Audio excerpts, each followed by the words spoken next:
Because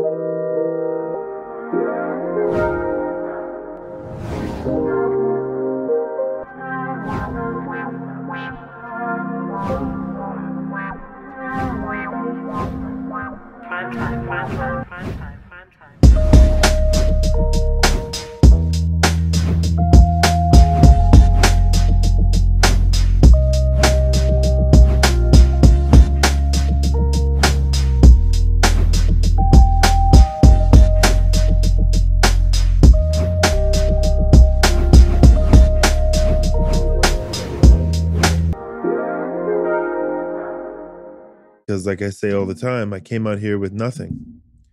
I came out here with nothing, and now I have lots. Now I have abundance. So be grateful, bitch. And you haven't arrived. The world is about to be turned upside down, but stay grateful. Your neighbor is love your neighbor like you love yourself. One of the most important commandments of Jesus. If you say that you are a Christian or a spiritual person, love your neighbor like you love yourself, no matter how many followers they have, no matter whose flag is in front of their house. Love your neighbor like you love yourself. Never take your foot off the gas. And let me say why this is the best time to be alive really quick. This is the one thing I didn't touch on. So people say this is the most divided we've ever been. In my life, Tim, this is the most divided we've ever been. And it's very scary. But this still, at its worst, is the best time to be alive ever. More freedom of information. Bitch, I can fucking pull this shit up and find anything I want to. Where are hamsters indigenous to? Have you ever seen a hamster in the wild? Where do they go before they're in the pet store? I asked my phone. Syria. Did you know that? Hamsters are in Syria, in the Mediterranean as well. Did you know that, bitch? I didn't know that. And now I know that. It's the best time to be alive. Freedom of information. Good information and bad information. Quality information, quality journalism, bad journalism, podcasts. Creativity. You can create, and like we're doing, we can create and throw it on the internet. Free to do it. Free to say whatever we want.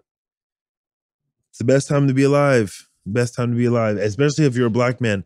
No matter how fucked up things are, there's never been a better time to be black. Never been a better time to be black. You know, never. So despite, don't forget that.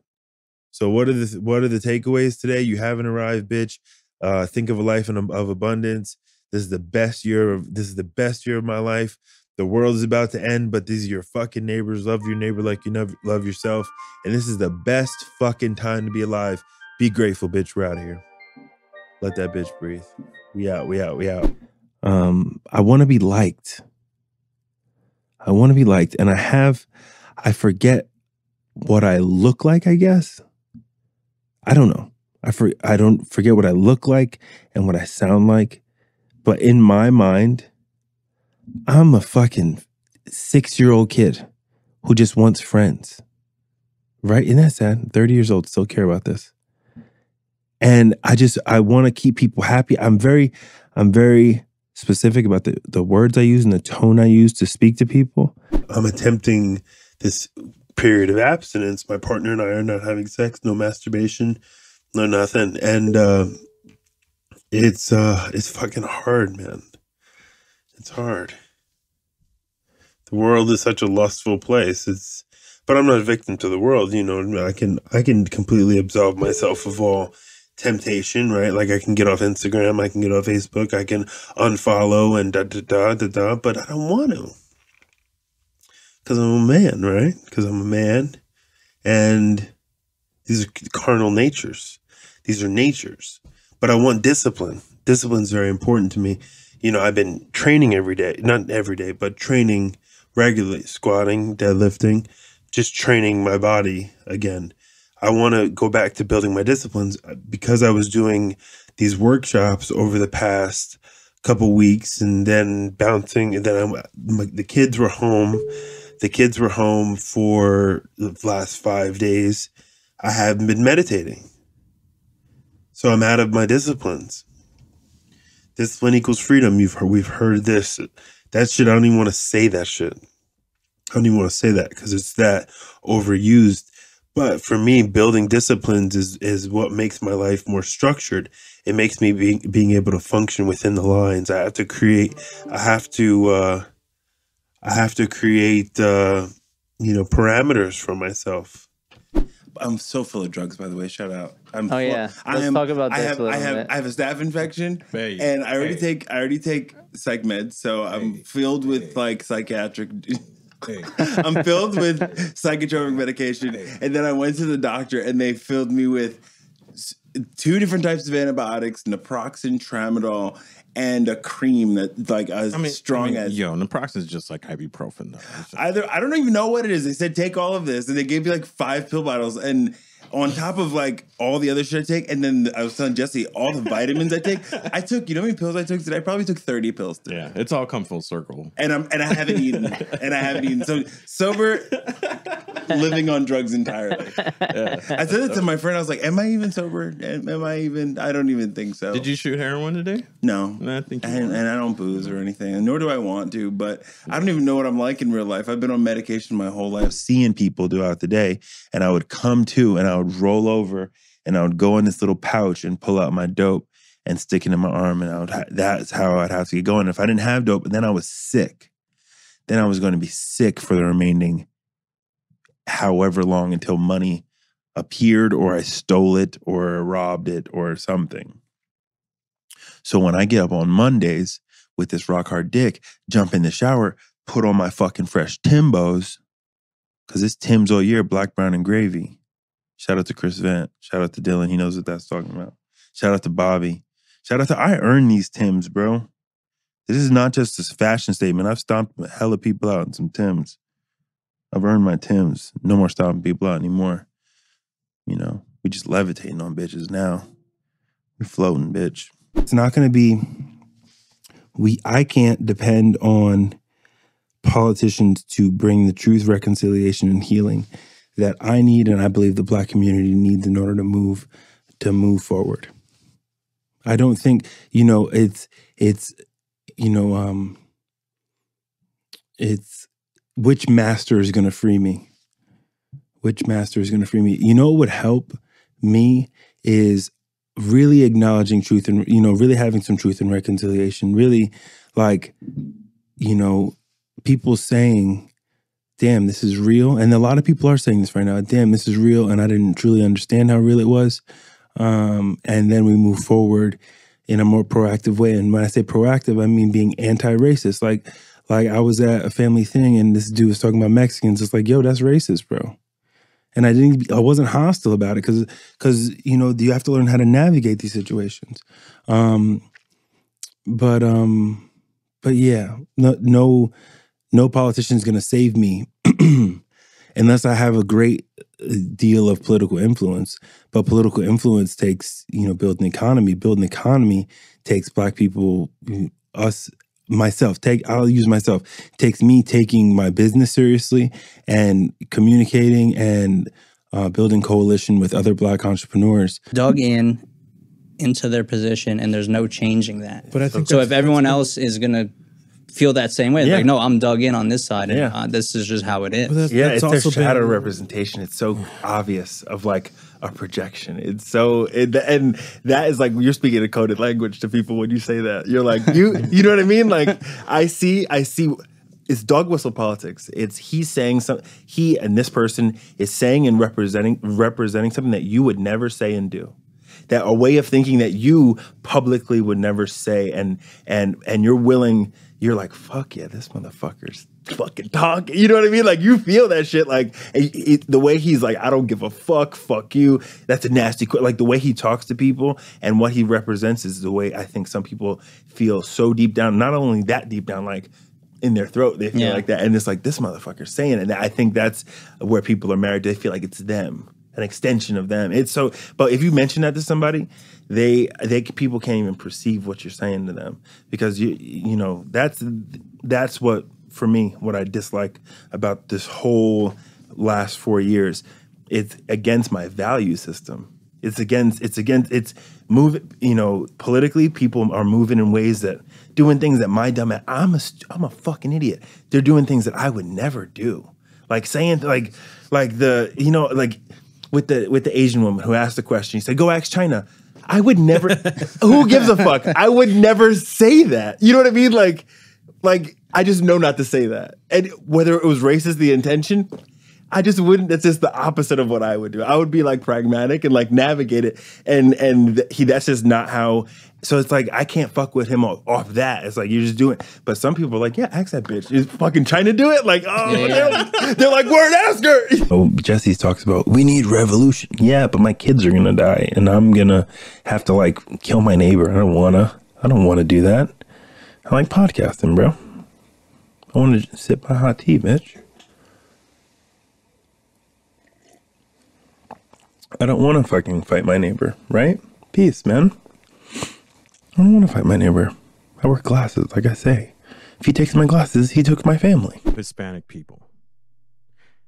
Are we ready to have this conversation? I don't think they're ready, man.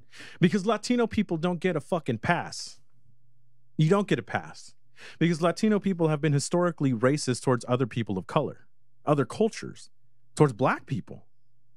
They go hard in the paint. They go hard in the paint. Yeah, they go pretty fucking hard. Ask another Latino man if he's going to let his daughter date a black man. Ask him genuinely, but then he's going to have no problem marching down the street with a BLM sign. And that goes also just as a broad statement in general. Yeah. But Latino people don't get a pass on that shit either. And I'm tired of seeing that shit. And not only are we racist towards other cultures, we're racist to our own culture. We have colorism. Yeah, we have major issues within accepting that a white Mexican has more authority over a darker Mexican, or that a dark Mexican looks down on another darker Mexican. So one of the biggest insults that you can say is calling somebody like an indio, which is like Indian, which means native, a short, dark person native to Mexico who has more native blood in them. That's an insult, and they're looked down on. There's the supremacy within Mexican culture. And there's a supremacy even in Mexican American culture that isn't spoken about, because if you date a woman who is from Mexico, who may be here legally, your parents are going to say, "Hey man, be careful. She might be dating you only for her papers." Whoa, dude. Mom, right? Mom. And I say that because that happened from personal experience. Yeah. If your Instagram's popping and you can monetize it, get that fucking money. That's not my story. But where I come from, I'm kind of old school in the sense that do the fucking work and struggle and suffer. And then when you're older and you have children, which I have children, my children watch me grind it out. They watch me do interviews, do a podcast, then drive Postmates, put food on the table.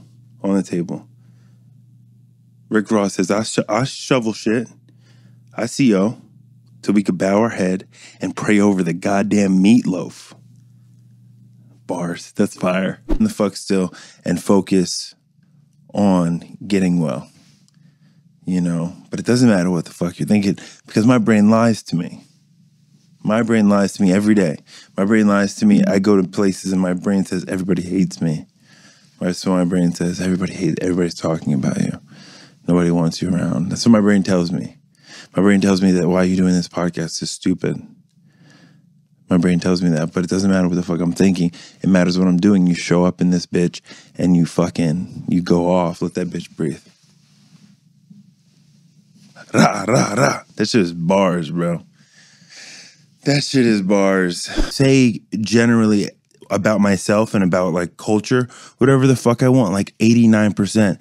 But you know what? I'm tired of fucking even censoring myself that much. So it's Sling Dick Monday. I didn't make that up, but we're gonna theme the whole podcast slinging dick, and it's gonna get rated really low on iTunes because dick is in the title. But I don't give a fuck. Because why not give? I'm tired of giving a fuck, man. I care way too much about a lot of shit. And the thing is, I care so much about a lot of shit, and people make their judgments about me anyway. But so I preface it with that. Now we're going to do some duality. And here's something that I have to remember. Everything I have is by the grace of God. I couldn't have done this. And it could be Christ consciousness, Dharma, enlightenment. Restless, irritable, and discontented. discontented, restless. Yeah, I guess discontented, you know, but restless, not being able to sleep last night, irritated, looking at social media, getting annoyed, discontented. Things are not the way I want them to be. I'm all those things right now. Dang. Dang, fool. Dang. And then I'm mad at his shit. So we out here, son. We out here not doing our best. We out here not doing our best, bruh. We out here struggling, son. It's fine. It's fine, man. Break up the stress of everything going on and hearing me not do good. Hear about me not doing good. What the fuck? What language was it? Hear me not do good. The fuck? We've been preparing for it. This is what people died for. Right. For us to show up this way. Yeah, I feel like it's very interesting because I've already been positioned in this space. I've been fighting the fight my whole life. And now the spotlight is being put on people like us who have been doing the work already. And it's just very interesting, the support from the community in San Diego. I've never seen it like this before. And I didn't think anything like this would happen in my lifetime. I was like, oh, that'll never happen. Maybe I'm going to prepare my children and they can prepare their children. But man, it's been overwhelming in a way. Race was more about like beating, or like Biden beating Trump or whatever. It was about beating Trumpism. Trump. I completely agree. And I don't think this close an election shows that we did not beat Trumpism. No. Like, Trumpism is going to continue. And like that, the whole like Republican Party is now going to take that mantle and fucking run with it. That's what a whole section of conservatism now. That's its own. Yeah. Even if the name changes, there's that that fringe that is not so fringe. It's pretty large. Which I find super ironic, right? Because with conservative values, with conservatism, we're seeing a neo-conservatism. Now. It's not traditionally conservatism. In fact, I think libertarianism is what is traditional conservatism. Yeah. Because to be that aligned with the person in charge, to be that in favor of the systematic approach, to be that in favor of this overbroad thing is completely converse of actual conservative values. But emotional intelligence is being able to have these conversations with yourself. I'm able to have these conversations on a microphone because I've spent hours upon hours in therapy and in meditation and in healing practices and shamans and meditation workshops and acupuncturists and therapists and CBT, and I went to outpatient treatment for mental health struggles for bipolar disorder and cognitive behavioral therapy and negative self-talk. Because after all the stuff that I did, I would just refer to myself as a piece of shit. I would just say I'm a piece of shit. And on this podcast, if you listen back to a year and a half ago or 2 years ago, just calling myself a piece of shit was part of it. It's part of what I was doing. Because I just had this story that I told myself that I was a piece of shit.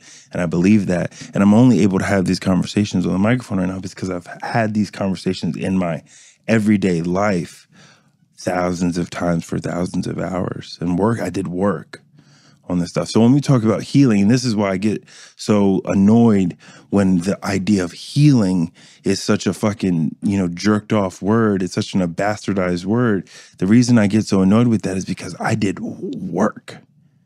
I did fucking work.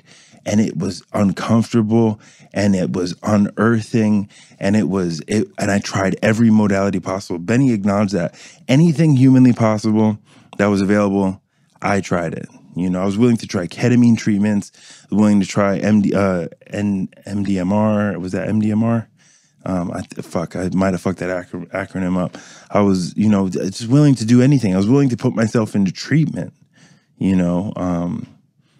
was willing to do anything to unearth this stuff and to get healthy. So when we talk about healing, we did a whole podcast that healing is a verb. Healing is an action. Healing is not crystals, but it is at the same time. It is, I guess, on some scale of the healing, but that's why I get so annoyed with it, and because I think it's bastardized. Because to me, when I talk about healing, there's action and like really digging up the dirt. My butt at its best angle. Here's my boobs. Here's my abs. Here's my chest at its best angle. Here's the best lighting. That's what we're we're promoting that. But sometimes, hey, that dude who's shredded, sometimes his balls smell really bad. Sometimes that girl's breath, sometimes that girl doesn't wipe really good and she gets doo-doo on her thong. Do you know that? Sometimes she does. That dude right there, sometimes he farts in his bed and he sniffs under the covers. That dude. Sometimes he doesn't brush his teeth until 2 p.m. That dude. Right? I'm telling you. They look really cool on Instagram. You know, sometimes they take really loud shits. That's how like sometimes they do that. Girls and boys. You know. Let's know that. Let's just know that. You know, everybody's both. And the thing is, my body has not gotten that fat. It doesn't want to. My body's like, hey, bruh, stop deep throating cannolis. Stop trying to, you know, butt fuck a baklava. That was good. It's alliteration. But yeah, my body wants to be in shape. So I started training. 3 days of cardio. I am going to be a little cardio bunny this time. You know, 3 days of cardio, 2 days of lifting. Oh, but you're going to lose muscle. I don't care. I don't give a. I'm 265 pounds. Just lose I could lose a little bit of fucking muscle. It's fine. It's fine. And you just eat more and you train and you gain it back. What you actually need, as opposed to saying, I want to get fit for the summer. I think there's a certain intention that you can set. So I kind of set that intention. I took, Carly suggested I get some blood work done. So Carly explained to people, we're going to read my results. So explain to people the tests I took and everything that we did. So we did comprehensive blood work on Eric. So typically most people, when they go to, say, their primary care provider and they get blood work done, they're probably just going to be looking at a couple different things. Normally, it'll be your white blood cells, your red blood cells. It'll be your liver and your kidney. And then maybe you might get one of your thyroid markers done. Typically, that's about it. So we did all that in addition to looking deeper on a lot of different other things. So one of the big things that we looked at for you was different nutrient deficiencies, right? So the big one for you, I tested folate, vitamin D, and B12 on you. Do you want me to just go ahead and talk about it as we're going? Welcome, welcome, welcome. So if you are listening to this, you're probably noticing that I am not the normal voice that you're used to hearing. My name is Dr. Carly Golightly, and Eric and the Hearts Over Everything squad asked me to be here today to bring you guys something a little special. So I have been on this podcast a couple times before. With Eric, we've done just a couple Q&As and some other things like that. But Eric really wanted to bring you guys something super valuable as we head into the new year. And he thought that I might be able to provide that with you guys with some of my unique expertise. And so let's go ahead and just dive into who I am. If you've listened to this podcast before, you may have heard me and a little bit of my story. But for those who haven't heard, I'm going to go ahead and go through it again.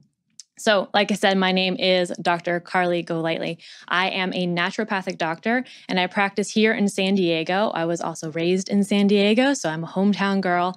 But I did go to school out in Arizona, which is an interesting fact about me. Couldn't wait to get back here for sure. So, how did I get here? Why am I here? How did I even become a doctor in the first place? Well, it all started when I was about 14, 15 years old. I was really struggling. I had these severe stomach pains that would leave me literally just cramped up in a ball for hours on end. I had anxiety, depression, the whole thing. I was just a miserable teenager, basically. And I remember going to the doctor multiple times and telling my doctor about my concerns and how I was feeling and how horrible it was. And what I got was basically, here's this questionnaire. Go ahead and fill this out. She would leave the room with the questionnaire. She'd come back and say, you have depression. And here's a pill for that. Or you have IBS, and here's a pill for that.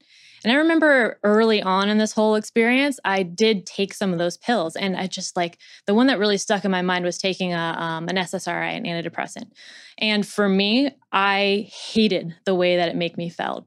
And I know that I expressed that to my doctor, and they told me, oh, you wouldn't feel anything within the first couple of days. But I definitely did feel something different, and I did not like it. So from that point on, I pretty much decided that I was not going to take anything. I refused to believe that that was it, that that was the only option that was available to me. In my mind, it seemed like we had been doing medicine and advancing the field of medicine for so many years, and all this research. And this is the epitome of it. This is all we've got to offer is a 5-minute questionnaire, and here's a pill. No talk about anything that I could do to prevent this, what I could do to make myself better, what I could do to literally, it felt like control was just being taken out of my life, right? And that all I had left was this one pill. And maybe it's just because I have a little bit of a rebellious spirit in nature, could be. I decided that I wasn't going to stop there. I wasn't going to take that as an answer, and I was going to find answers for myself. But what if the best learning ground was your life? Yeah. What if life and all of its twists and turns was perfectly planned to introduce you to a higher calling? Yeah. Because oftentimes I ask people, if you had not gone through A, B, and C, would you be interested in doing D, E, and F? So for us to discount those struggles means we possibly discount our higher calling. And I remember being on your show, and I was captivated by your presence. And then it wasn't just that, it was your calm. And I had said to myself, I said, there's a story there. I said, there's a story. I don't know what the story is. And then it was when I asked you to be a part of my domestic violence towards men, the program that I was, that I had in my spirit. So when I visualized the project, I saw you and a few other people, and you were the only one that said no. And I said, damn it, no one says no to me. No. Yeah. But I said, and then you sent a text, and I said, I need to unravel this text. Then I called you, and then I understood what it was. And I said, well, you know, perhaps these projects you're doing is redemption. That's the cost you pay for healing, is that some people will always hold you to a memory that they want to hold you at. As I told you, but you may have hurt people 20 years ago. If that's the last memory that they have of you, even if there's proof that you've done well, if it serves their comfort to keep you there, that's not your problem. Yeah. Your problem is to be the best. Yeah. So your problem and your solution are the same thing. It's to be the best and to show through action, because that's what you're doing. You're showing through pure action. It's not through education. It's not through writing. And, you're showing through action. You are modeling exactly what people should see of you. And that's the authenticity. But then I said, there's a story there. And then when you started to give me the pieces, I said, oh, okay. Yeah. I said, this is the stuff that these things should be for. Yeah. Oftentimes we look at Black men and we see just a Black man, and he's usually not as proactive in his feelings. He's usually responding to stimuli that he can't control, such as social injustice, such as his past, if it's overwhelming. But then there are some like you who have poise. Thank you. And that poise didn't come from waking up one day. That poise came from logical decisions that you had to make. And that was despite what you were dealing with. Yeah. So what I felt was important was I wanted to walk through your story because also those who are watching, this is my first time hearing the whole story. So you guys are hearing exactly what I hope to hear. It's just not in a phone call. Yeah. It's a video call. Yeah. And also, before I start, I want to dedicate this show to my beautiful daughter, Jade, and to all the courageous people who just don't know how courageous they are yet. And hopefully this walkthrough, mixed with some psychoeducation, will inspire you to make some new decisions. That's all we ask of you towards your healing process. Really, is just making a new decision for a new outcome. because sometimes we see this healing process as a weighted process that has to be medical, that has to be heavy. Sometimes it's just doing one thing different and understanding that there's a possibility of a different outcome. So I want to get started. I want to ask you, first of all, where are you from? And if you were to tell me about your upbringing in 3 or 4 lines, what would that be? Seeing the protests evolve and go from us representing us the way that we always have, getting shot at by rubber bullets the way we always have, getting hit by tear gas the way we always have. And it transitioned to the last day I went out and protest, I didn't see a cop. I saw the largest, most diverse population on the streets protesting that I've ever seen. I saw more white people on the streets protesting than I've ever seen. And in turn, I didn't see one cop. Now, I'm not saying that I am saying that there's absolutely a correlation between the amount of white people that I see out protesting and the lack of riot police presence. Absolutely. And so for them, me seeing that, my mission now while I'm out there in the protest is not to say Black Lives Matter. There's enough of them saying that for me. I need to hear you say it, matter of fact. Affirming. What I'm out there doing is saying, I appreciate y'all being here, because without you here, my life is in much higher level of jeopardy being out here representing. So I need y'all to stay here and be that buffer, that body armor for the rest of us, because as long as y'all out here, the rubber bullets ain't. It's crazy. So that's my mode. Now, as far as how what we've been doing, works towards this moment. So why I do what I do is that I believe that it's possible to create a world without prisons. But I think before, right, so much of my work was focused on that which was outside of me and fighting the system that created incarceration. Now what I do is dismantle the ways we incarcerate ourselves. Oh, bars. So that's going to be a clip right there. Just letting you know. Soundbite.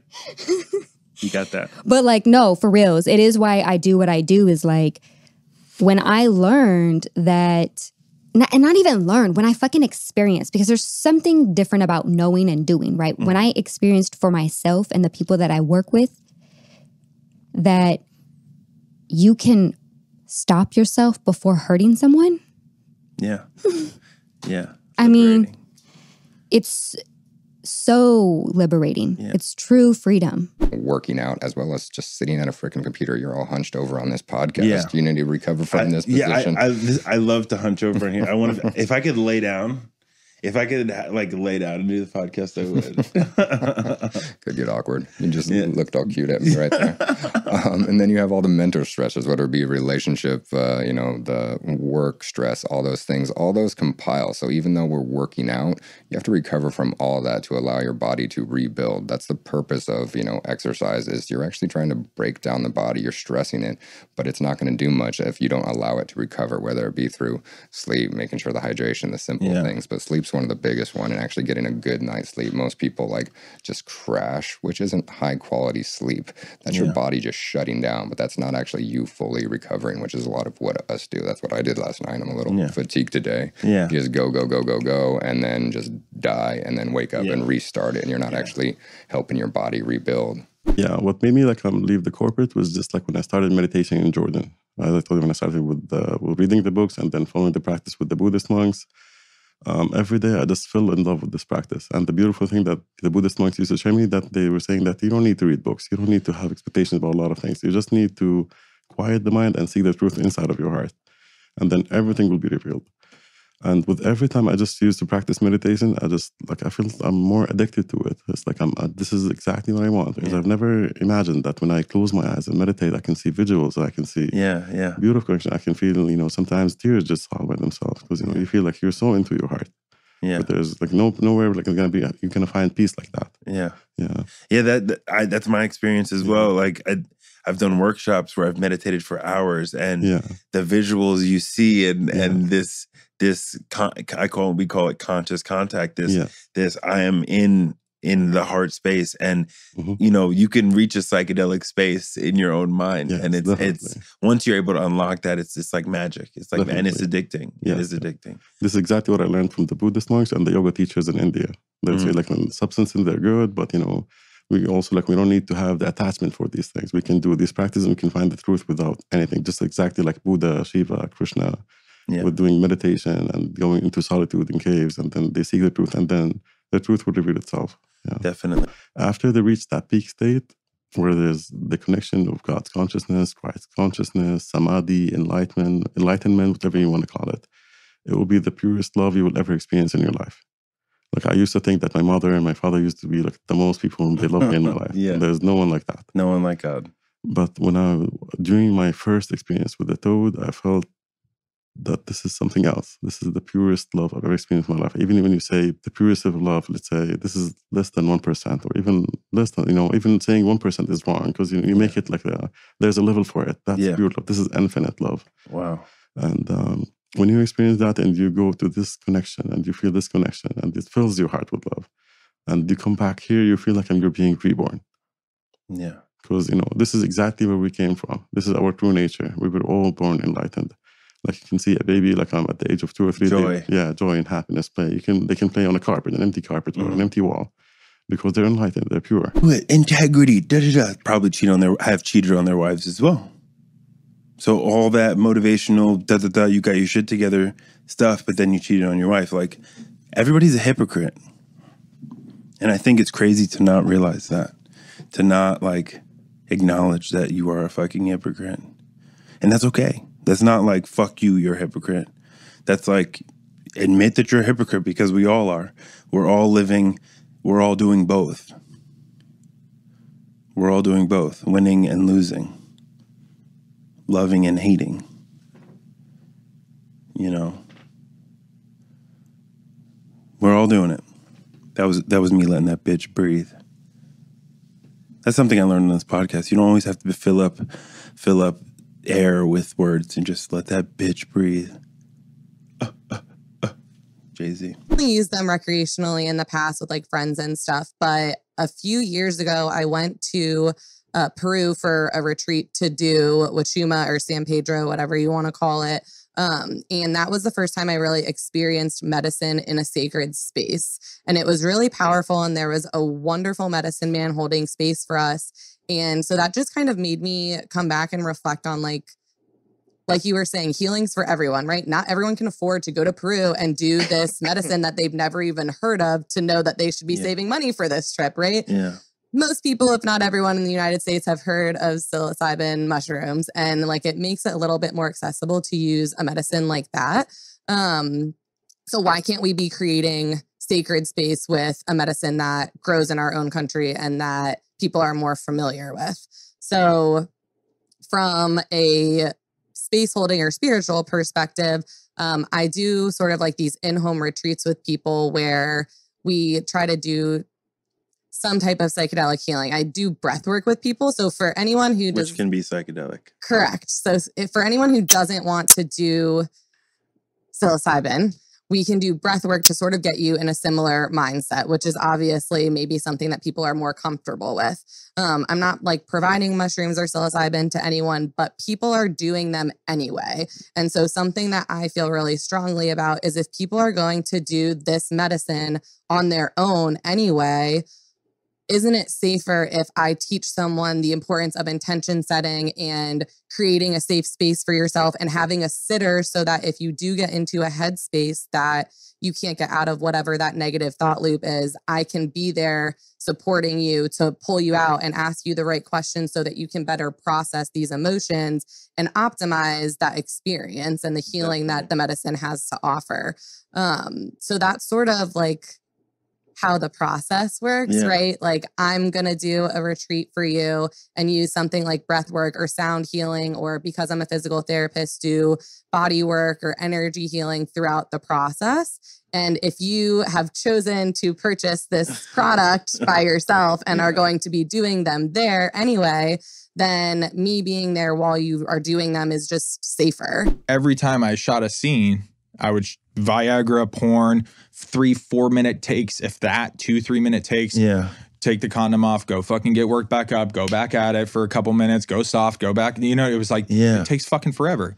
So that's one piece of it. But then the other piece is like, I'm shooting the scene. They're handing me a $2,500 check. I'm going and cashing that bitch. And I'm fucking taking a $500. That keep your dick hard. Buying an 8 buying an 8 ball, going to the fucking bar, getting fucking smashed, and like fucking as many women as I can to justify mentally this thing that I'm doing with my day. So that's interesting. I had a similar, like, part of my sex addiction is because of my sexual trauma and because I was accused of being gay my entire life.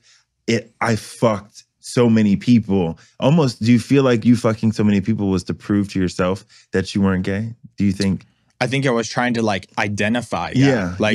I think I was trying to, like, even if I didn't go home and have sex with like my girl or like some chick I met or whatever, like I'd go home and like watch straight porn and jerk off. Yeah. To like reset. Yeah. It's so interesting. Which is fucking crazy. But, you know, like, you know, I'm also crazy. I'm a drug addict, right? So like in my brain, like that just made sense to me, right? Yeah. But what ends up going on with that type of industry, dude, is I come in as like, quote, gay for pay porn stars, what they call you. You get put in a box, you get labeled, you get, you know, like everything else in the fucking world, right? And then you start to question who the fuck you are. Because now I'm going by this stage name alias, you know, and I could, you just kind of sum the whole industry thing up. I went from like me being, I want to make $4,000 to shooting multiple scenes and making a bunch of money in like that first month or two, to getting introduced to an agent, to becoming a contract star for the next like 9 or 10 years. So like So you were successful. Oh, dude, I was like, I mean, not to like boast or brag, but like internationally known type of shit, you know, like traveling to different countries to do events, traveling to different countries to, you know, I got into escorting not too long after I started doing gay porn, you know, because that was where I could really make some money, dude. And you were marketing, and you were naturally marketing yourself. You don't even have to advertise. You put you put an ad up, but it's like, but people are like, I want to fuck this guy. I've been jerking off to him. I put it on Twitter. Hey, I'm in New York City. My fucking phone's blowing up. You know what I mean? So gotta shift the discomfort. Shift the discomfort to be in a place of your own head when analyzing oneself, and come with this thought. This changed everything for me. When I realized that there was no thought inside my mind that was so precious that it couldn't withstand scrutiny, that changed everything. Because then it wasn't me being a collection of my ideas. It was me, Anthony Avalos, being an individual who was holding on to ideas as if they were dogs walking around me. Now, if you're walking a 500 dogs, right, and somebody walks up and is like, oh, well, yo, that one dog is a little bit ugly, you gonna look and be like, yeah, you right, that dog is kind of ugly already. But when that comes to our beliefs, when it comes to thoughts that we have that we feel are core values, and somebody questions that, all of a sudden, it's personal. You questioning me. Well, no, they're questioning the idea that you believe in. And so once you can detach yourself from the ideas and say, these are ideas that I hold because I think that they're valuable. If I find that there's an idea that is more valuable than this, well, I'm going to change my position. I'm going to let that idea go and move on to the next one. That gives you the fluidity, right? So that you don't have to feel like your ego is attacked every time somebody is questioning you or doesn't agree with you. It's, nah, man, they might have something that you don't know, or they might be missing something you do know. Definitely. Either way, dig in, see what's happening. You know what I mean? See if you can learn something. I soak up game from you, from everybody I come around for that same reason. But, you know, I don't want to, you know, fill up this time with minutia. I want to have depth and weight in my message. I want to speak clearly about what's important to me right now. And my business is not very important to me right now. Money's important to me because it always is. But, you know, social issues is what I have. This platform, being able to talk into a microphone, you know, I get to talk about that. Right now, I get to say this out loud on a microphone. Whether one person listens or a million people listen, I get to say this out loud. And you know what I thought the other day? My son will be able to listen back to these, man, when he's an older dude. I need to save these. I don't know. Or maybe the internet saves them. I don't know. Maybe he'll be able to search for them. But he's going to be able to hear what his dad thought about when he was 28, 29, 30. That's fucking That's tight. That's tight. He's gonna know his dad was about it. I'm not bound by that. But I understand that's dangerous to tell addicts and alcoholics because they may feel like they can do it. And I know some people have done DMT and end up shooting that shit up and like fucking doing speedballs like, I see God, dog. It's like, nah, fam, that's the thing with illicit drugs bring you further from God because they bring you into self and they bring you into ego, self-centeredness. They bring you into violence. They bring you into the need for more. And I don't feel the need for more after combo. I don't feel the need for more in meditation. I feel the need for less. I feel the wanting for less. And we'll talk about that a little bit down the podcast, but I wanted to really get into combo and get into the spiritual experience that I had. And getting into conscious congruency. Heard that phrase this weekend, conscious congruency. My spirituality and my thoughts align with my actions. So if you regard yourself a healer, are your spiritual principles aligning with your actions? For me, I'll be honest, sometimes they're not. You know, my partner and I are going through a very challenging season, and I regard myself as a spiritual person, but yet when it comes to her, I'm so obsessed with self. You'd be homeless shit spraying on a fence somewhere and having... Yeah, I'd have, you know... But that's the thing that we have to do, right? And I think, like, I don't know, maybe people don't know, or they do know, or I don't know, dude, because like, so here's what it looks like to me, dude. It's like, or what it looks like to us, I should say, is like, we wake up, I got to take my meds first thing. If I don't, my day might be fucked, right? And then obviously it would definitely be fucked. Yeah, so the prayer, then the meditation, the meetings, the step work that we do, and then like reaching out to other people, right? Being courteous to everybody, like making this conscious every moment effort almost to be opposite of what our natural instinct is to be, just to appear normal. And if we don't do those things, like our consequences are so much greater, right? I was telling my psychiatrist, to be honest with you, it's a bit exhausting. Something very fulfilling. Yeah. You know, like which is also like one of the most important parts, I think, to like when you're doing something, like the fulfilling aspect of when you're, it feels, I hate to go back to this. I don't know why I'm so sentimental when it comes to this today, but when you're doing something fulfilling or purposeful, it feels almost divine. Mm-hmm. It really does. It feels like you're living out a promise. And it's like when you get to like walk in your thing, and I think people take that for granted, because I know a lot of people, so many people in my life, the average person is walking somebody else's life and like checking somebody else's boxes, helping somebody else live their dreams, and to be able to fully create your own thing. And to fully create your own thing and walk in your own thing, in ownership and in full creative control of your own thing, that is a very liberating feeling.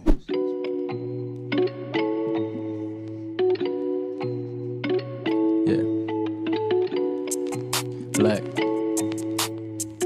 Yeah. It's plan A. My plan A gon' be my plan B. Everything I do is for the family. I stuck to the plan, you do what you can. Hopping on the next flight, feel like I'll never land. No, I'll never land. Yeah, no, I'll never land. Yeah. So talk about Flix Media Network. What other content, like, so we see those are the things, you're like subsidiaries, but what other content creation do you want to be in? Well, that I've done so far. So I have Family Room podcast. There's On the Mic with Michael Flix. I actually have another podcast that started talking about fatherhood. It's called a dad pod. You know, people say like you have a dad bod. Yeah, it's called a dad pod. Mm-hmm. Me and my buddy Dora and my buddy Gio. We all like are new dads. I think my son's the oldest at 4, but we're all the father of just boys. Yeah. I'm African American. He's a 6'6" African, and the other one's a Hispanic guy. So it's like a few different perspectives. So I got podcast content like talking head content, I guess you can say. And then I create basketball mixes. I do full I cover games from start to finish, like full highlights. These guys did this guy did that. He was the leading scorer. And I also do mixes that have like the cool edits with the music and everything. Yeah. And then I've only done one episode of it, but I'm trying to get a consistent series of a thing called Along for the Grind, which is essentially a day in the life series, where I just follow people around with my cameras all day. And I've only done one episode. I did one for a kid named Yassine Grom. He just went to Yale on a basketball scholarship. Wow. Did that with him before one of his big games. That was a lot of fun. I want to do a lot more of that. But really just all kinds of visual content, audio content as well. But as far as like the channel, all kind of video content, visual content, man, like podcasts, shows. I have, like I said, all I do is talk now. I have another show called Link Up with Michael Flicks, where I do pretty much what I do at On the Mic with Michael Flicks, but it's not sports based. It's any. I just interviewed a guy named J.A. Young Wealth. He's a rapper. Okay. He's a local artist. I got one coming up with a clothing designer here in San Diego. So I go and link up with people in their space, you know, and let them talk to me about everything that they have going on and promote what they're doing. So all kinds of, any type of visual content is what I want to produce and create and share. It's the internet, man. I tell my team, my people, I'm like, it's the fucking internet, bro. Just make stuff. Yep. Just make stuff. Yep. Tell people about your brand. Tell people about the inception. Tell people about yourself. Yeah, most definitely. So I'll actually start with what you're saying about how this whole civil rights movement, how we find our lane and how we move forward through this pain. And I feel like one of the most amazing things that our people and brown people have done through the inception of this country is we've had the habit of leaning into our pain and creating from there and creating ways to move forward, to progress, to push our, you know, not necessarily our agenda, but, you know, just our want to be culture, equal. Yeah. You know, just, you know, so with the inception of Crown Man, at the beginning of the year, I made a promise to myself that I would learn more about business. I would further my entrepreneurial dreams and go all out, you know what I'm saying, and just get it. Back in the beginning of the year when we had that young brother that got chased down by the white vigilantes, you know, and shot. I think it was South Carolina. Yeah. Correct me if I'm wrong. One of those countries. Yeah, a little Bible Belt, South, whatever. Anyway, so seeing that, and then it just compounding, and the more research that I did, I really figured out that I can mix my creativity with my love for business and try to make a way for the people to progress, feel empowered, and feel uplifted. So what Crown with Excellence does is I use a portion of my profits to start one Black LLC per quarter. Wow. So, you know, you guys buying the gear, feeling empowered when you wear quotes like this, because they're very intentional. Yeah. I also have like a Stop Killing Us shirt. I have most young kings and queens get their heads cut off, which is Basquiat inspired, but everything that these shirts have on them are politically or you know, they're driven to send a certain message. Choose love, the love of people, the beauty in life. Choose the beauty in life over self. You know, choose the human connection. Choose the divine relationship between man and woman, or man and man, or the divine relationship between your partner and your lover and partner. Choose the divine relationship of the fellowship of men and women who are journeying life with you. Choose the love of your family. Choose the love of humanity. That's to me, that's what that sentiment is. Love God with all your heart, and love and all your strength and all your mind. And that's, you know, respect love with all your heart, with all your mind and all your strength, and lean towards love with everything you have. That's what I take from that, you know, which again, it's a beautiful sentiment, you know, and this is, you know, these are the two most important things, you know, in the New Testament, that are commandments of Jesus. And again, I'm not a Christian. Did all that shit for like 9 months, and I was like, fuck, I'm not a manual labor guy. I'm an inside cat. You know, there's outside cats, inside dog too. But more, I feel like I'm more like an inside cat. I feel like I'm more passive aggressive than a dog. You know, and my asshole is always eye level. You ever notice that a cat's asshole is always an eye level, no matter how low to the floor they are. Their tail is always up, and it's like, I see your I see your weird asshole. It's weird. I've had cats my whole life. I don't have a cat now, but in New York we have cats. And then when we start releasing, we understand that what exactly healing feels like. Yeah. And what we have exactly released. Yeah. This is why we love Cambo. Yeah. Yeah. But this, like, even when I serve myself Cambo, I just like, every time I just become anxious because I know no one likes the experience. No, it's gonna fucking be terrible. It's hard. Yeah. But I always remember that, it's going to be blissful and beautiful at the end. And I'm going to gain a lot of strength, a lot of mental clarity, balance the emotions. 100% like my mind is focused. This is what makes me like I want to do Cambo whenever it's the right time for it. Yeah, definitely when it's the right time. Yes, you need to be called. Yeah, my friends wanted me to do it because my friends in the space, and this San Diego has a huge community here in this space, and my friends wanted me to do it 2 years ago. Yeah, and I just never got around to it. Yeah. And this year has been such a big year of discovery for me. I did a lot of work this year, a lot of work on my psychology, a lot of work emotionally and spiritually, and this is when I heard about you.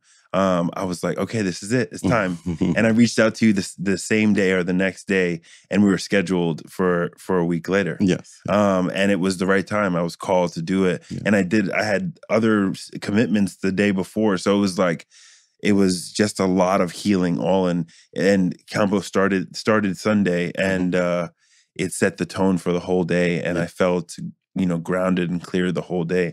So let's talk about the day 2. I think we did 11 dots. Yeah, exactly. And I can share so many stories, in my life. And one of them, it's like the strongest one is my older son. He has schizophrenia. He's 28. He has addiction. He's been in places three times. The last time he was for 2 years in a clinic in Tijuana. I was paying, obviously, working for my son. And he decided he was okay. So he escaped.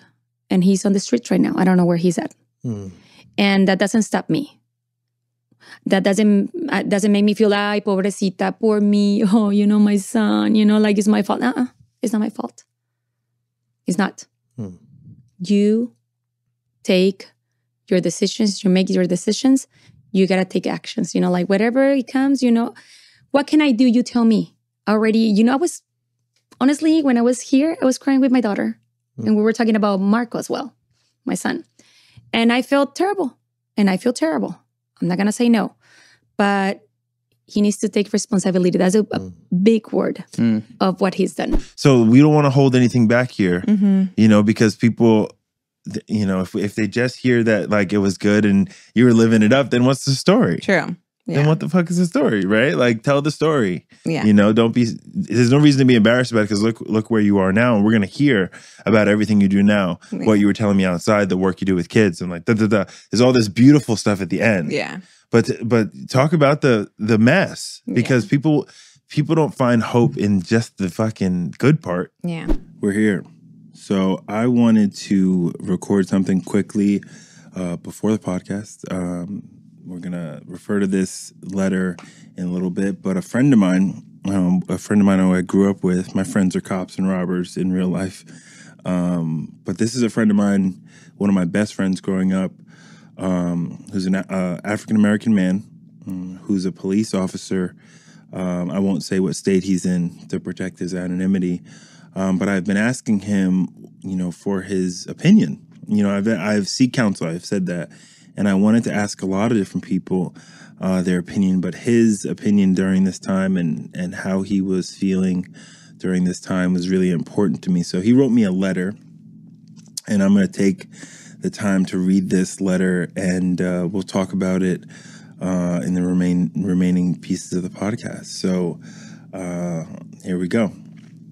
For me, I noticed it immediately. You know what I mean? Like when I first went to treatment, I was the only Black girl there. Me too. When I started going to AA meetings, there would be times where I was the only Black person there. And it's funny because when there's another person of color, you notice it. Mhm. You know, you're like, hi, yeah, hey, how's it going? My, you know, the manager of my sober living, he said, Eric, you and me and this guy Darren are the only three here. He said they're expecting you to fail. Absolutely. He's like and that's part of the reason I'm sober today. I said, I'm not going to give motherfuckers the satisfaction ever. But he told me, he was like, we're the three here in this whole city. He's like, we're it, you know. But continue. And that's crazy. And what I started to learn, especially with the Black Lives Matter movement and everything being talked about, at least a little more, is that people don't realize I'm Black. You know, so I want to stop saying it's okay so much on this podcast. It's all right. It's all right. Anyway, so you know, people don't realize I'm Black. Even Black people don't realize I'm Black. Like it blows my mind because people think that they can get away with things around me because either I'm not that Black or just You're Black not enough. that kind of Black. Yeah, I'm not that kind of Black. So, or they don't even realize. So they think it's okay to say the N-word or something extremely racist. And I'm sitting there like, lame. Say it again, you know? Being sober is the major component. It is the foundation of what I do. It governs my perception, but it's not the entirety of my personality. It's a lens in which I see the world. So I had to say, I had a dream. And I said to myself, sober is not a fucking personality. Neither is your, being in the gym. It's not a personality. Being a bodybuilder is not a personality. I'm sorry. Fuck, man. People are going to be mad at that shit. But, people are trying to find a personality. People are trying to find something to hold on to. Hot tea, ho. That shit is bomb today. I mean, that shit fire. But yeah, people are trying to find something to grasp onto in order to feel a level of safety. People are to try to feel a level of like comfort, and like people are trying to find something to stand on. Make racists scared to, what is it? Make racists scared to catch these hands again. Punched a lot of racists in the face in my day. Shout out to Vlad for calling me a nigger in the woods and getting punched in the face. I was the bad guy for punching him in the face, of course. That was a problem. Shout out to them. Shout out to all the racists who got punched in the face by me over the years. Jimmy, you know who you are. I'm not gonna put their last names out, but there was a lot of them. And they're all Trump supporters now, which makes perfect sense. Makes perfect sense. You've been racist, and you've been identifying that way. You kind of liked me a little bit, but we're going to get into that. This is where we got to be brave, because there's people in my exact sphere of influence who are going to be offended by the things that I say during this time. But I said, I say it all the time. My fucking mission is to speak up loudly against systems of oppression, because the people in my family, they're fucking straight edge. They can't say anything. I know a lot of Black people who can't say anything because they work within the system. So for me, I've constructed a life where I can just say whatever the fuck I want. So I need to speak loudly, even if it offends some people. If you're representing a system of oppression, whether it's a religious system, even if I participate within that system, if it's a political structure, even though you're my friend or family, if you believe in this political belief system and it's oppressing people who look like me or people like me or minority communities, I got to speak up against it. And we got to be loud about it. I got to be loud about it. And it takes bravery, because I'm like, when I got a text, I was like, damn, I'm hurting people with what I said. Even though I'm not inciting violence. We don't want this. I don't want this. I don't want this, bro. I'm just trying to be free. I'm just trying to raise my children. And now, because what you're teaching, what you have taught me, you as in white people, the collective whole, because even if you're a good white person, you're teaching us. You're a part of it. Dave Chappelle, perfect. If you're white and you're not racist, you're in on the heist. You just don't like the cut. You're in on the heist too. Whiteness is not inherently bad. I'm 46% white. My son is even more than 46% white. My son is white. My partner is white. Whiteness is not inherently bad. Some of my best friends are white. I have best friends of all ethnicities because guess what? Just be fucking cool. If you're cool, just be cool. You taught me, though. You taught me. I cried to my mom. I remember this day specifically. She said, Eric, they're going to show you. She said, Eric, they're going to show you exactly what they think of you. She said, they're going to show you exactly what they think of you. And I cried and I said, Mom, it's not that way. These are my friends. They love me. And you taught me. It's like, you know, I'm gonna smoke weed and I'm gonna drink, and then I do remember one pivotal thing. The first time I smoked weed was somebody had acknowledged, and I was terrified. And we were driving. Somebody was driving, and it was like rainy and scary and no seatbelts and everything bad, and we were speeding and I was terrified. And the next day the guy that was in the car with me said that I was really cool, and I just remember thinking, man, drugs are the ticket because I'm cool and I fit in. And like prior to that moment, my whole life, I was just a scream looking for a mouth. I didn't fit anywhere. I didn't feel anything. I didn't work. It didn't work. What I was didn't work, and it looked right, and it seemed right, and it spoke right, but it was wrong. And I just always knew that I was wrong, and I didn't work. You would tell a younger person to be promiscuous? Not promiscuous, but be free, sexually free, because like something you said stuck out to me. You said every sexual experience you had was bad. Negative. Mm-hmm. And because it wasn't in the bonds of marriage. And that's slippery. That's dangerous because it's biblical. I understand that, and we can fundamentally disagree. Again, like we can disagree on that. But when you create unhealthy, when you create good or bad relationships, positive or negative relationships to sex, it leads to unhealthy, maladaptive sexual behaviors. And so I theorize, my school of thought is that you don't want to judge your sex life. You don't want to create judgment around it, because then it gets real sticky. Then it gets real sticky. So for me, I don't say good or bad. Even my own like weird stuff is, I wouldn't say good or bad.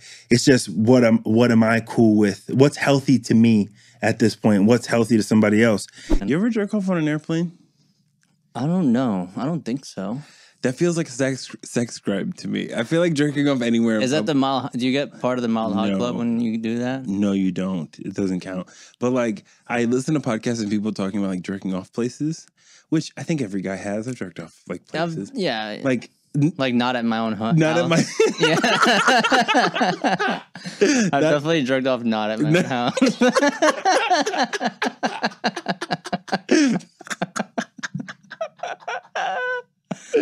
Yeah, that's what I mean by place.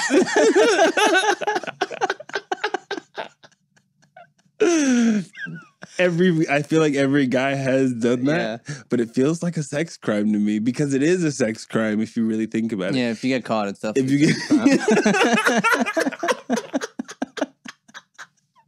you know, I need to be an ego sometimes to do the things that I do.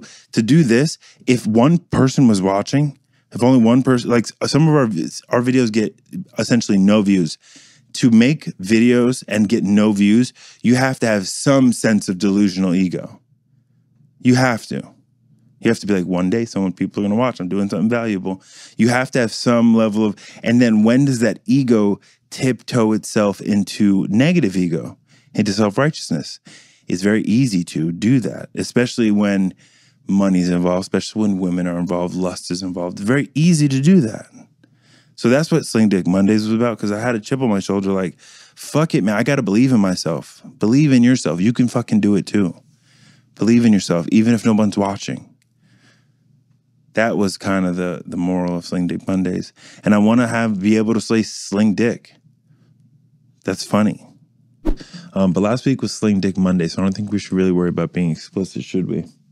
I don't think that should be a concern, but we're not. Oh, and the main message of last week is we're not censoring ourselves. I'm not going to make myself small for anybody else's comfort. You know what I mean?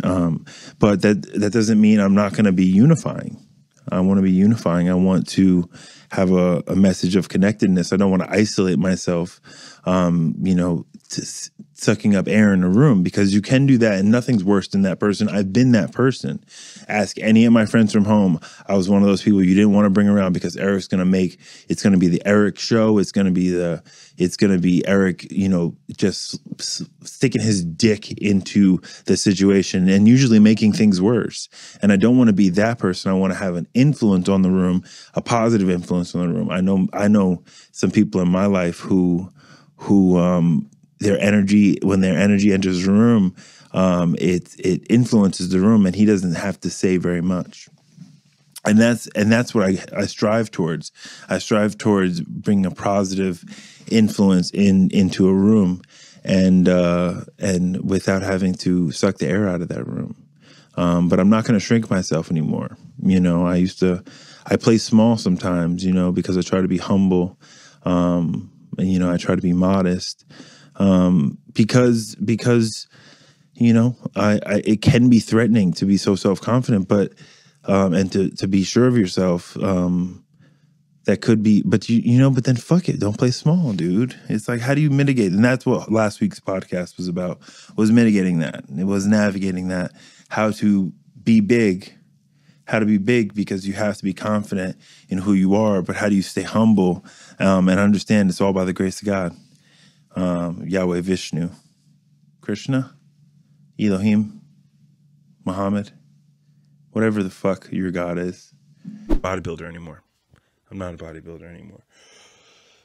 I used to be super into it, but now I just want to be healthy and want to be in shape and don't want to be a fat fuck. I don't want those titties that are a year away. It's like, titties I see you in the distance. I don't want those titties. No, I don't want those titties. So I think it's good progress. I mean, okay, the Electoral College is like a very controversial thing, right? But it has some legitimacy, right?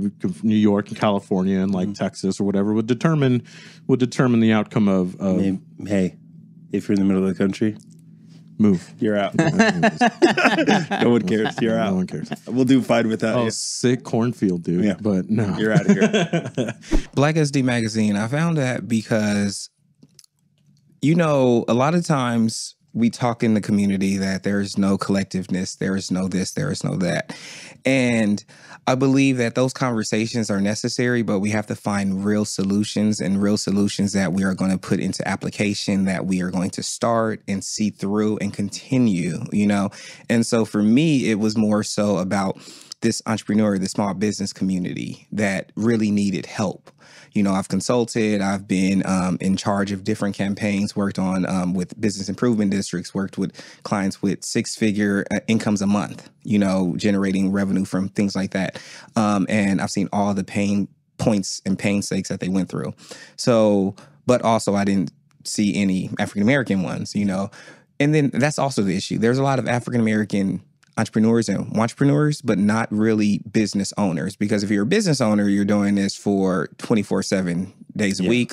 This is where you go, you wake up, you sleep, you hustle, you grind. You're an entrepreneur if you still have a full-time position or part-time. If this dream, if this passion, sometimes it could just be a hobby, isn't, generating the income that you can sustain your livelihood, then you're still an entrepreneur, which isn't bad, but you have to know the difference.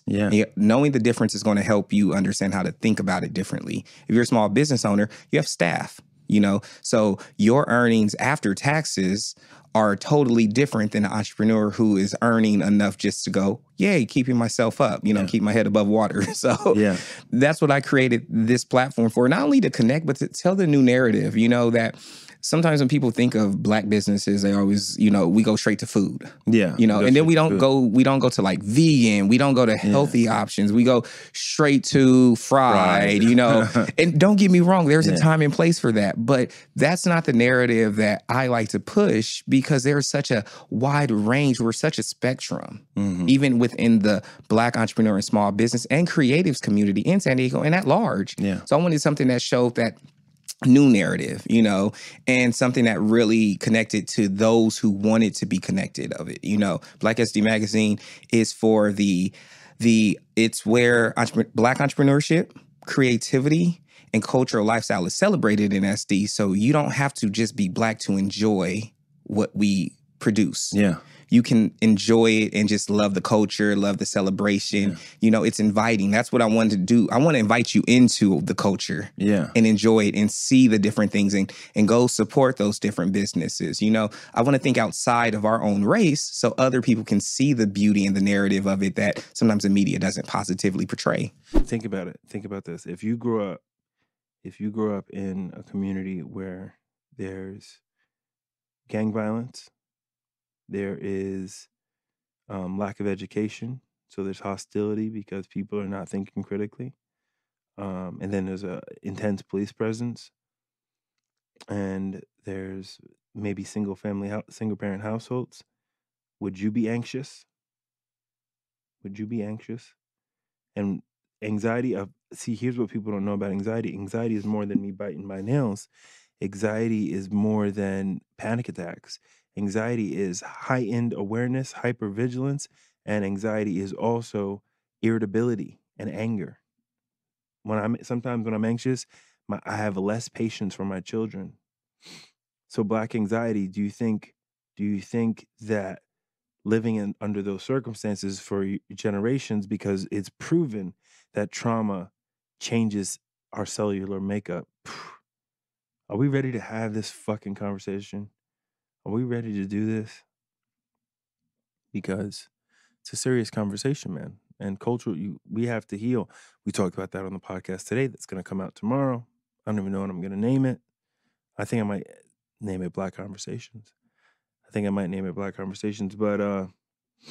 that's the name. But you know, healing, but that takes humility. But I think for me, I've struggled in certain regards. I had a chip on my shoulder, like I said before, which makes it so it's hard to humble yourself when you're expected to show up despite all your issues. But I'm no victim. I'm going to show up anyway, son. I'm going to show up anyway. But it takes humility to heal. It takes humility to heal. It takes humility to say that I'm not okay. I'm not okay. You know, this guy, would send me porn when I was a little kid. That negatively affected my hypersexuality. That's not okay. I'm not okay from that. I struggle. That was hard for me to handle. That brought up questions that a kid shouldn't have been asking himself. I'm not okay. That's not okay. I got to work at that. That takes going to therapy. That takes healing. That takes looking at myself. It takes time and effort, bandwidth. It takes emotional bandwidth. And if you're working 60 hours a week, do you have the emotional bandwidth to heal? I got to raise these kids. I got to show up at work. I got to work 2 jobs. I have to excel on a professional level much further than my white counterparts. It's exhausting. Being Black is not exhausting. The obstacles you face and how to show up in those obstacles, that's exhausting. Our existence isn't fucking exhausting. But, healing and understanding things are not okay. Those kids who told me that the parents won't have Black people over for dinner, that's not okay. I'm not okay from that. I have a complex from that. That's hard. So it's going to be dope to have Corey George on to have these conversations. Because I think right now there's such momentum that we can amplify Black voices and Black experience. This Black power shit right now is dope.